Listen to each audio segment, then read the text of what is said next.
လူစိတ်ဝင်စားအောင်တင်တဲ့စကန်ဝက်လောက်ကိုကြည့်ပြီးအထင်မြင်မလွဲစီချင်တဲ့အေးမြတ်သူ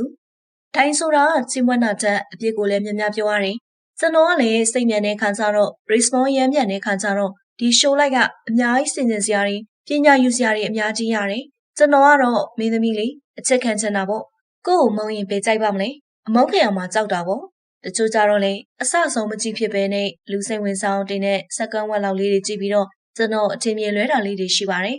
သူတို့ပြင်ဆင်ချင်တဲ့အရာလေးတွေကိုပြင်ပါပါအဆအဆုံးလေးကြည့်ပြီးတော့မှဝေဖန်ပြီးတော့ပြင်ဆင်တဲ့အရာတွေကိုထောက်ပြပေးဖို့မြစ်တာရက်ခံပါတယ်ပြိုင်ပွဲဝင်အယောက်20လုံးကိုအေးမြတ်သူအကြောင်းကိုကြိုက်တယ်လို့အင်တာဗျူးမေးလို့ရပါတယ်မကျေနပ်ဘူးဆိုလည်းပြောလို့ရပါတယ်အကုန်လုံးကိုလက်ခံပေးတယ်သူတို့နဲ့တွေ့ရင်အေးမြတ်သူကဘယ်လိုမျိုးလဲဆိုတာမေးလို့ရပါတယ်ဆိုပြီးအေးမြတ်သူကပြောပြလာခဲ့ပါတယ်ရှင်နုပညာရှင်သတင်းအကြောင်းအရာများကိုဆက်လက်တင်ဆက်ပြီးတော့မှမလို့စောင့်မျှော်အားပေးကြပါဦးနော်